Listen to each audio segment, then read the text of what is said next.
kita mendapatkan ular dan sudah tertangkap. Mas, ular mas. Ini ada ular kobra.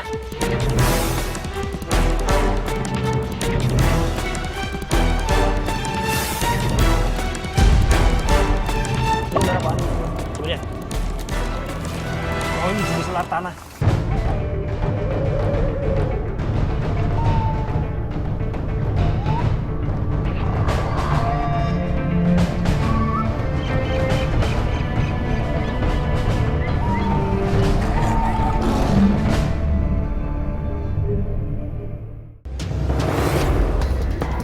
Ular merupakan hewan yang mempunyai serangan mematikan dan sering dianggap musuh oleh manusia. Serangannya berupa lilitan ataupun bisa mematikan, yang terdahsyat tentu saja dengan menggunakan bisanya. Dengan bisa, ular bisa melumpuhkan musuhnya yang jauh lebih besar dengan hitungan menit saja. Namun, tidak semua berakhir tragis oleh gigitan bisa ular. Seperti Bayu, ia berhasil selamat dari serangan bisa ular kobra. Kejadiannya pas waktu itu lagi ngarit di sawah, pas bersihin rumput. Di situ ada lubang. Nah, nggak tahu di dalam lubang itu ada ularnya. Tiba-tiba pas bersihin itu langsung kegigit bagian tangannya. Kelengahan Bayu saat sedang berladang membuatnya tidak menyadari jika di sekitar ladangnya terdapat kobra liar. Kobra yang berada di lubang dekat tempat Bayu berladang menyangka jika Bayu merupakan sebuah ancaman, sehingga tangan Bayu langsung menjadi korban. Karena posisi saya lagi ngarit, saya tahu itu ular kobra. Makanya saya langsung refleks untuk melukain tangan saya pakai arit yang saya pegang. Dan kebetulan saya lagi ngarit tuh bawa yang namanya untuk ngiket rumput itu pakai karet ban. Terus langsung saya ikatkan ke tangan biar aliran racunnya itu nggak menyebar naik ke jantung. Setelah itu saya langsung pergi ke rumah sakit. Hal itu membuat tim berburu tergerak untuk meneliti sebesar apa efek bisa ular yang ditimbulkan kepada makhluk hidup. Jenny, Tio, dan Bayu akan mencari beberapa ular berbisa tinggi yang kemudian akan kami peras bisanya dan kami teliti efek bisanya.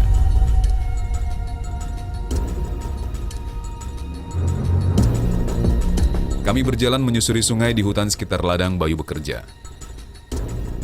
Kami tentu menyadari apa yang kami lakukan haruslah membutuhkan kewaspadaan penuh, dikarenakan ular yang dicari adalah ular yang berbisa. Kami memeriksa lubang-lubang di antara batu di sekitar sungai. Biasanya ular yang ditemukan di daerah ini merupakan ular semi-akuatik. Dan benar saja, Bayu melihat ada sosok ular di dalam mulut gua kecil yang dialiri sungai.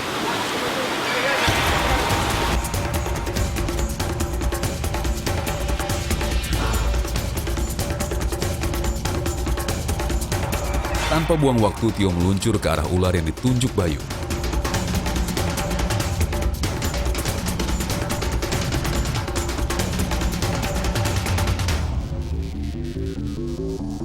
Kita mendapatkan ular dan sudah tertangkap, dapat satu. Tapi posisinya masih di sebelah sana, mungkin Jenny akan mendekat ke arah sana. Wow, kami ternyata menemukan ular welang. Salah satu ular berbisa mematikan yang ada di sekitar kita.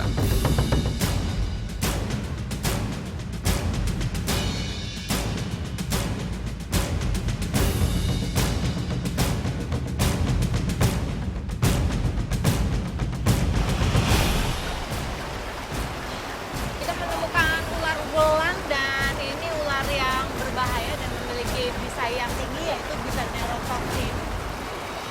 Mas, ular yang sering ditemukan di sini memang belang-beling atau jenis ular lainnya? Di sini untuk ular lainnya juga banyak, Mbak. Ada ular gibuk juga, ada kobra. Kalau untuk masyarakat yang sering tergigit itu untuk para petani dan peternak itu seringnya ular kobra.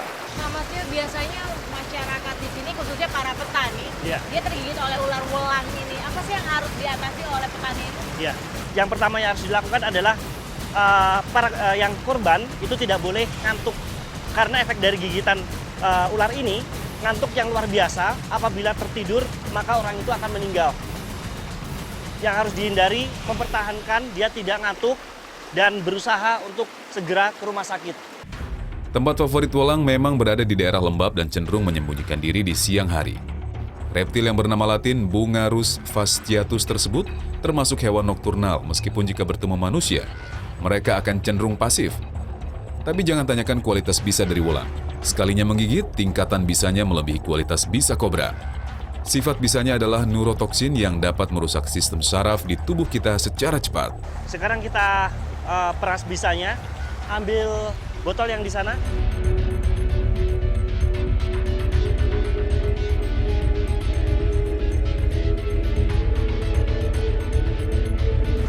Ini kan ularnya ngegigit ya?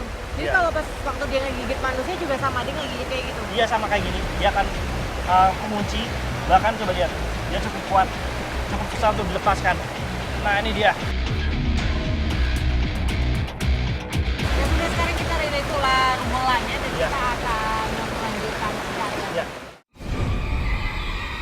Beruntungnya kami karena kami bisa mendapatkan bisa Wolang dengan jumlah yang cukup. Kami merilis Wolang tersebut dan mencari ular berbisa lainnya.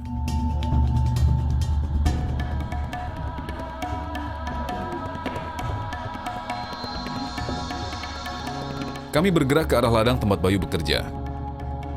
Kabarnya di daerah ini masih bersembunyi banyak kobra yang sempat menyerang Bayu. Lubang-lubang kami periksa di sekeliling tempat kami berada. Tak lupa semak-semak juga kami periksa. Siapa tahu kami beruntung mendapat ular yang diinginkan.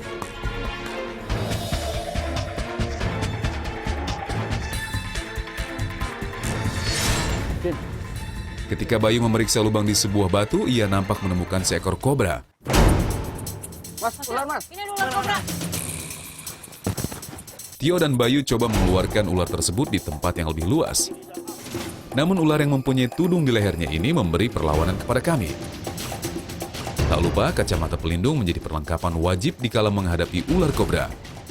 Kobra menyerang dengan cara menyemburkan bisanya sehingga bisa membahayakan organ tubuh vital kami seperti mata. Oh dia lubang, tarik. Dia masuk lubang. Awas.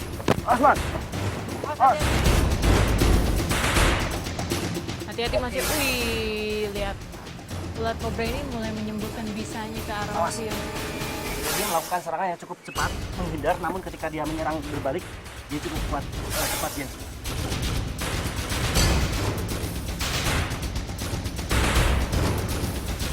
Ular kobra ini terus melakukan serangan dan semburan. Tampaknya kobra ini menyerang dengan agresif. Awas. Tarik. Awas. Wow, Tio terkena serangan kobra ke arah wajahnya. Untung saja ia mengenakan kacamata pelindung. Hati-hati Tio. Kita harus tetap hati-hati dan waspada. Namun kita akan mencoba untuk membuat ular ini lelah agar kita mudah untuk menangkapnya. Kami harus segera menangkap kobra ini. Kami tidak ingin bisanya habis karena hanya digunakan untuk menyerang kami.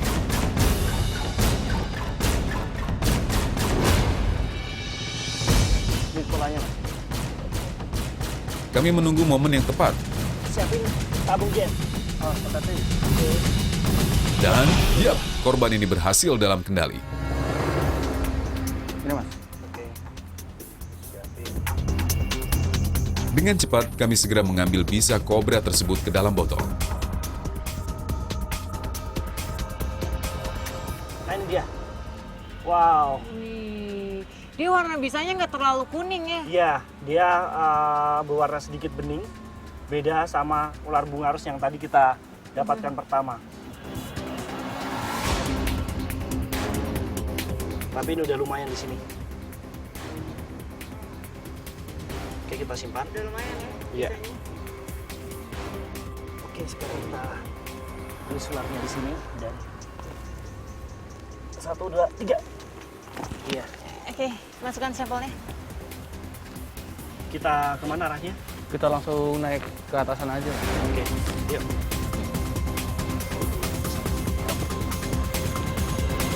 kami melanjutkan perjalanan ini.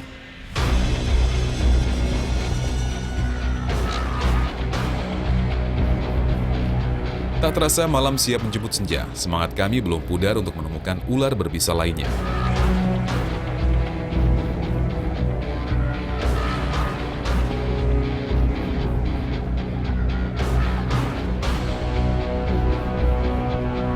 Hari yang sudah gelap membuat pengawasan kami harus lebih ditingkatkan.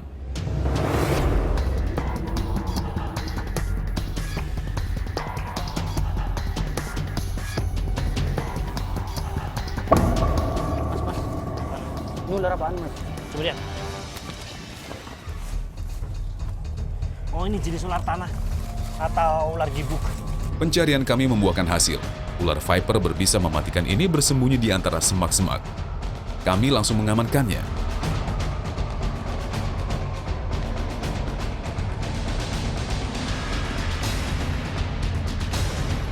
Ular gibuk ini sangat berbahaya karena dia memiliki bisa hemotoksin.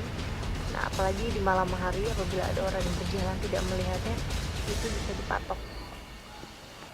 Mas Dio, Iya. sebenarnya ular gibuk ini memang dia aktivitasnya di malam hari atau sebenarnya siang hari? Iya, ular gibuk atau yang memiliki nama latin Calloselasma rhodostoma ini jenis ular yang beraktivitas nokturnal atau di malam hari. Dan dia berkamuflase baik seperti tadi kita lihat dengan dedaunan kering, dan di situ kalau kita nggak jeli tadi susah ya kita Iya. lihatnya seperti ranting-ranting yang Udah kering. daun-daun kering, karena warnanya di sini ada perpaduan antara warna coklat dan warna terang sedikit ya, kekuning-kuningan. Di situ kamuflase baik dengan warna dedaunan yang di sana tadi. Rhodostoma atau ular gibuk ini adalah viper penguasa tanah. Panjang maksimal untuk jenis ular ini hanya mencapai sekitar 1 meter. Gigitannya sangat menyakitkan, menimbulkan pembekakan, disfungsi jaringan tubuh, dan kematian. Bisanya termasuk dalam jajaran ular berbisa tinggi.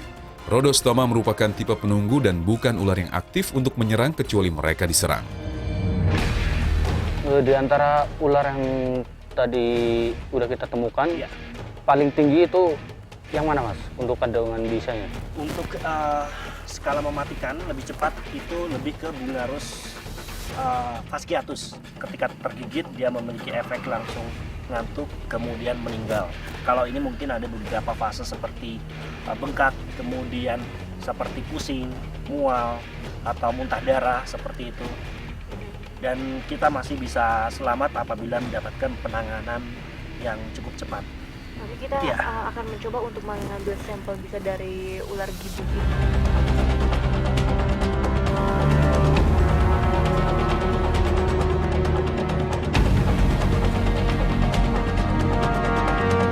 Kami kemudian memeras bisa gibuk ini. Taring bisa yang panjang mampu membuat sang gibuk mengeluarkan bisa semaksimal mungkin. Wow, itu bisanya berwarna kuning dan dia cukup pekat, meskipun sedikit ini sangat mematikan. Terlihat mengucur. Lumayan banyak. Iya. Menggunakan bisanya. Oke, sekarang kita akan perlihatkan bagian taringnya.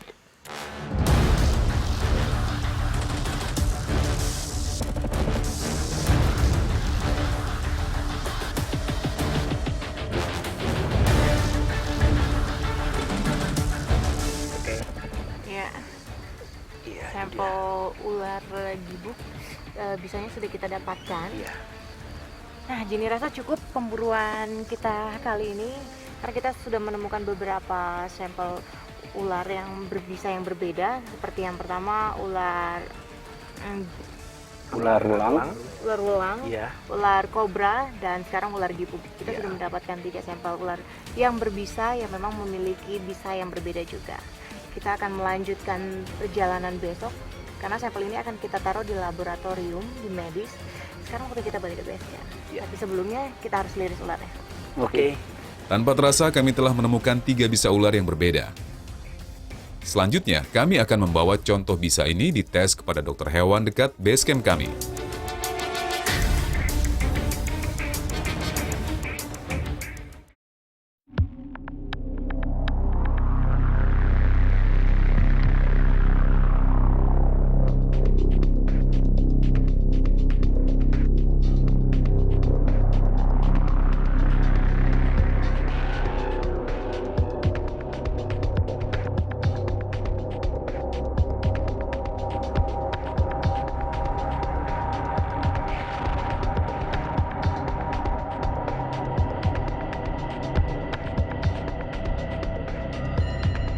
ya ini tempat praktek dokter Abdi Manaf dan kita akan mencoba untuk masuk ke dalam.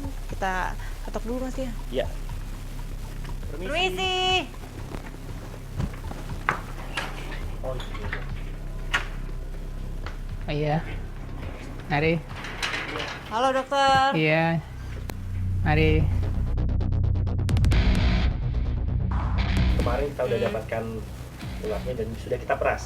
Oh, iya. Kita mau coba Iya. langsung tes Iya, di sini iya. Pak. Prakteknya Udah di siap? sebelah mana Pak? Oh iya, nanti di sebelah sini. Oh iya. Iya. Kita bisa langsung. Ya bisa, mari.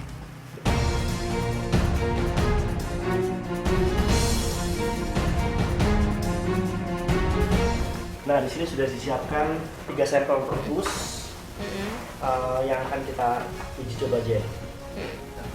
Kita kasih ini Iya, sampel. Ini sampel bisanya nih Pak. Bisa yang kami telah peras sebelumnya diserahkan kepada Dr. Manaf. Di situ kami akan tahu berapa lama tikus dapat bertahan dari bisa yang akan disuntikan ke badan mereka. Bisa terbagi menjadi 3 bagian, ular gibuk, kobra, dan wulang. Kita akan melihat seberapa banyak dosis yang diperlukan pada saat bisa ular ini yang akan disuntikan ke tikusnya. Pak, ini kira-kira yang mana dulu nih? Kobra dulu, atau ulang dulu, atau gibuk dulu? Anu aja yang gibuk dulu aja. Kami mencoba menyuntikan bisa gibuk terlebih dahulu. Dosis sebesar 0,1 mili dengan kekentalan bagus telah disiapkan. Ya Pak, ini bisa dari ular gibuk atau bisa hemotoksin akan langsung mulai disuntikan ke bagian bokong dari tikus ini.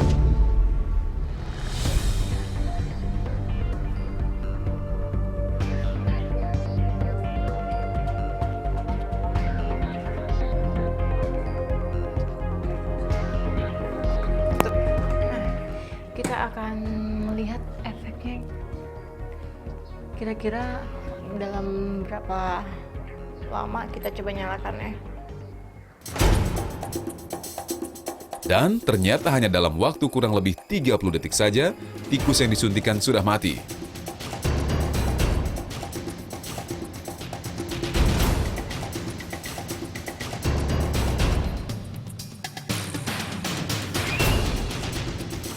Selanjutnya kami menyuntikan bisa ular yang kedua, yaitu kobra.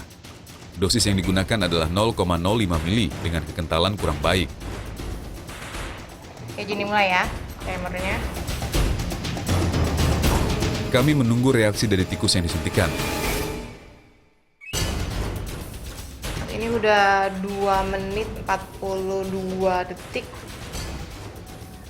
Pak, ya kenapa bisa dari ular kobra ini, kan dia memiliki 2 bisa ya, hemotoksin sama neurotoksin, tapi dia efeknya lebih lama dibandingkan dari ular gibuk sendiri yang memiliki bisa hemotoksin. Kobra ya, yang mempunyai 2 efek, hemolysin dan hemotoksin dan Neurotoksin. neurotoksin itu mestinya lebih cepat efeknya. Cuma karena dosisnya untuk kobra itu lebih Sedikit. kecil ya, 0,05, sedangkan yang tadi bisa ular gibuk itu dosisnya lebih tinggi, 0,1, sehingga matinya lebih cepat. Nah, di sini kita ingin memberikan informasi kepada teman-teman kalau kita di sini tidak berniat untuk menyakiti hewan, namun kita hanya memberitahukan dan menginformasikan bagaimana apabila tikus ini terkena oleh bisa. Kira-kira seperti apa efeknya. Jadi teman-teman di rumah bisa membayangkan apabila kita tergigit oleh ular yang berbisa akan mengakibatkan seperti apa kematian seperti ini, seperti hewan ini. Setelah lebih dari 10 menit, tampak ternyata bisa kobra belum menunjukkan efek signifikan di tubuh tikus. Nah, sekarang kita sambil menunggu reaksi dari bisa ular kobra, kita akan melanjutkan dari bisa ular welang, sampel ular welang ya, Pak.